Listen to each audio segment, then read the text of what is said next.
할렐루야. 항상 변함없이 저희를 사랑하시는 사랑의 하나님을 찬양합니다.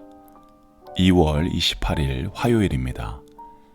오늘 저희가 함께 묵상할 말씀은 마태복음 14장 22절에서 36절까지 말씀입니다. 마태복음 14장 22절에서 36절까지 말씀 함께 읽겠습니다. 예수께서 즉시 제자들을 재촉하사 자기가 무리를 보내는 동안에 배를 타고 앞서 건너편으로 가게 하시고 무리를 보내신 후에 기도하러 따로 산에 올라가시니라. 저물매 거기 혼자 계시더니 배가 이미 육지에서 술이나 떠나서 바람이 거스름으로 물결로 말미암아 고난을 당하더라. 밤 사경에 예수께서 바다 위로 걸어서 제자들에게 오시니 제자들이 그가 바다 위로 걸어오심을 보고 놀라 유령이라 하며 무서워하여 소리 지르거늘 예수께서 즉시 이르시되 안심하라 나니 두려워하지 말라. 베드로가 대답하여 이르되 주여 만일 주님이시거든 나를 명하사 물 위로 오라 하소서 하니 오라 하시니 베드로가 배에서 내려 물 위로 걸어서 예수께로 가되 바람을 보고 무서워 빠져가는지라 소리질러 이르되 주여 나를 구원하소서 하니 예수께서 즉시 손을 내밀어 그를 붙잡으시며 이르시되 믿음이 작은 자여 왜 의심하였느냐 하시고 배에 함께 오르매 바람이 그치는지라 배에 있는 사람들이 예수께 절하며 이르되 진실로 하나님의 아들이로소이다 하더라. 그들이 건너가 게네사렛 땅에 이르니 그곳 사람들이 예수이신 줄을 알고 그 근방에 두루 통치하여 모든 병든 자를 예수께 데리고 와서 다만 예수의 옷자락에라도 손을 대게 하시기를 간구하니 손을 대는 자는 다 나음을 얻으니라. 아멘. 어제 본문에서는 예수님께서 5,000명이 넘는 무리들을 떡 5개 그리고 물고기 2마리로 배부르게 먹이셨습니다. 이 5,000명이라는 숫자에는 여자들 그리고 아이들, 노인들은 포함이 되어 있지 않습니다. 아이들, 여자들 그리고 노인들 숫자까지 다 카운트를 하게 되면 15,000명, 2만 명까지도 추산할 수 있습니다. 참 많은 사람들이 너무나도 놀라운 기적을 체험할 수 있었습니다. 그리고 오늘 본문이 시작이 되는데요. 오늘 본문의 시작은 이렇습니다. 22절 말씀입니다. 예수께서 즉시 제자들을 재촉하사 자기가 무리를 보내는 동안에 배를 타고 앞서 건너편으로 가게 하시고 여기서 재촉이라는 헬라어는 에낭카세입니다. 이 단어의 뜻은 억지로 원하지 않는 일을 시킨다라는 의미입니다. 예수님께서 수많은 사람들 앞에서 놀라운 기적을 베푸시자마자 즉시 재촉해서 억지로 제자들을 그 수많은 무리로부터 분리를 시키십니다. 여러분, 이 장면을 한번 상상해 보시기 바랍니다. 저는요, 이 장면을 상상하면서 영어로 party pooper라는 단어가 생각이 났습니다. 이 party pooper이라는 이 단어는 파티가 열렸는데 그 파티에 찬물을 끼얹고 파티를 방해하고 파티를 무산시키는 그런 사람들을 가리켜서 party pooper이라고 합니다. 지금 바로 예수님이 이 party pooper의 역할을 하고 있다는 생각이 들었습니다. 아픈 병자들이 낫고 수많은 사람들이 배부르게 먹는 이 놀라운 기적을 사람들은 직접 체험했습니다. 사람들은 그 기적을 베푼 예수님을 크게 외치며 그분이야말로 그들의 왕, 그들의 메시아라고 고백했을 것입니다. 예수님을 향해서 박수를 치고 환호를 보내는 수많은 사람들, 그들 앞에 예수님께서 서 계셨을 것입니다. 아마 마치 유명 가수의 콘서트장과 같은 그런 분위기로 고조가 되었을 것입니다. 그런데 예수님은 성급히 그 자리를 떠나려고 합니다. 제자들도 억지로 데리고 가시려고 하고 사람들도 흩어버리십니다. 그들에게 예수님은 파티의 분위기를 흐리고 이 축제와 같은 이 즐거운 시간을 무산시켜 버리시는 파티 푸퍼이셨습니다. 그리고 많은 사람들, 그리고 제자들은 그런 예수님의 행동에 많이 의아해했을 것입니다. 조금 더 같이 이 기쁘고 즐거운 시간을 함께 보내면 좋았을 것을 왜 이리 성급히 자리를 뜨려고 하시는지 사람들은 궁금해했을 것입니다.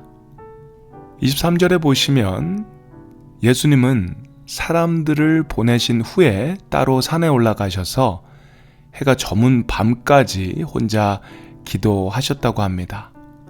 인기가 절정이었던 그 시간을 억지로 피하시고 그를 높이는 존경과 사랑이 담긴 박수와 함성 소리를 뒤로하고 그는 산에 올라가서 혼자 기도하시기를 선택하셨습니다. 그 이유가 뭘까요? 오늘 매일 성경의 코멘터리를 보니 이런 이야기가 있습니다. 예수님은 하나님과 조용히 교제하는 시간을 확보하셨습니다.